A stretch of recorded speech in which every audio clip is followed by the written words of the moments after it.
بۆ قسەکردنی زیاتر لەبارەی بارودۆخی سیاسی عێراق و داهاتووی عێراق بەڕێز دکتۆر مەیسەر شەمەریان دامی مەکتەبی سیاسی بزوتنەوەی وعی با ڕێگای سکایپ لە بەغدا لەگەڵمانە.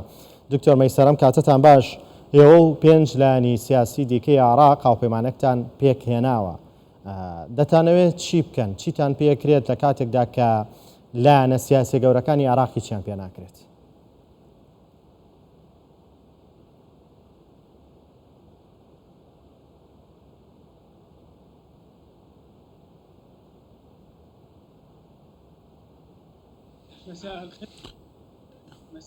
ئێوەرەتان باش. سڵاو و ڕێز بۆ ئێوە و بۆ بینەرانی بەڕێز. سەبارەت بەو هاوپەیمانەتی کە پێکێنراوە، هاوپەیمانی هەڵوێستی عێراقی کە پێکێنراوە ئەمڕۆ دەستی پێکردووە، ئەمڕۆ ڕاگەیەندراوە دوای ئەو کۆنگرە ڕۆژنەماوانەیە کە بەشێک لە لایەنە سیاسیەکان و جوڵانەوەکان کە پێکدێت کاروها ئەو پارتانەی کە ڕۆڵیان هەبووە لە پرۆسەی سیاسی لە ماوەی ڕابردوودا، بەڵام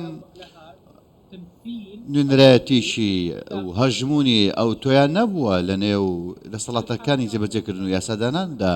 ئەو پارتانی کە ئەمڕۆ هاوپەیمانەتیان کردووە، هاوپەیمانەتی هەڵوێستی عێراقی، بزوتنەوەی وعی نیشتیمانی، بزوتنەوەی کەفاءات لە هەمان کاتدا حیزبی ئومە،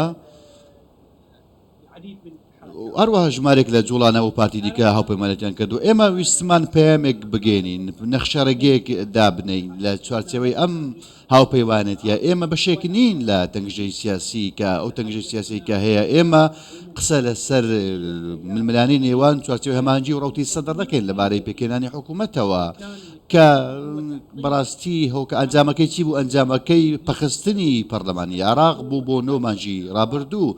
لە هەمان کاتدا نەماتوانیکەوە سەرۆک کۆمار بۆ وڵاتەکەمان هەڵبژێرین تاوەکو ئێستا. تا ئێستا وڵاتەکەمان بەبێ سەرۆک کۆمارە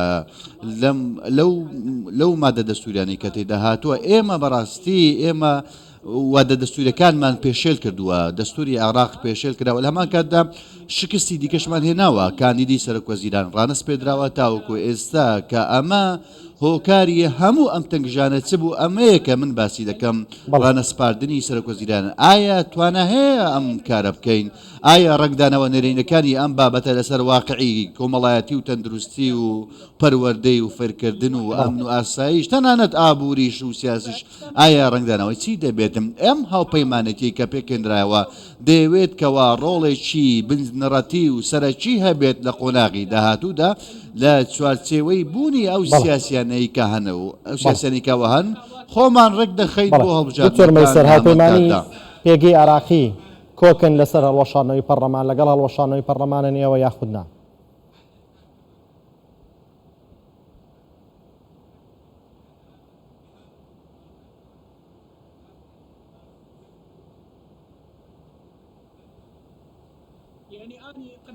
من پێشماوەیە گوتم لە چوارچەوەی دیدارێکم هەر لە کەناڵ گورستان 24دا گوتم ژمارەیەک سیناریۆ هەیە سەبارەت بە هەڵوەشاندنەوەی پەرلەمانی. بەشێک لەو سیناریۆیانە بەدەست هاتوون، بەدی هاتوون کە ئێمە قسە لەسەر کاتی شەقام دەکەین لە هەمان کاتدا ئەو ڕووداوانەی کە لە ماوەی ڕابردوو ڕوویاندا.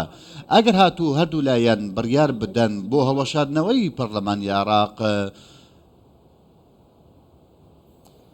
دیارە پێنجیمان لەگەڵ دکتۆر مەیسەر شەمەریان دامی مەکتەبی سیاسی بزوتنەوەی وعی لە ڕێگەی سکایپ لە بەغدا لەگەڵماندا بوو. پەیوەندیەکەمان لەگەڵی دابچڕە. سپاس بۆ.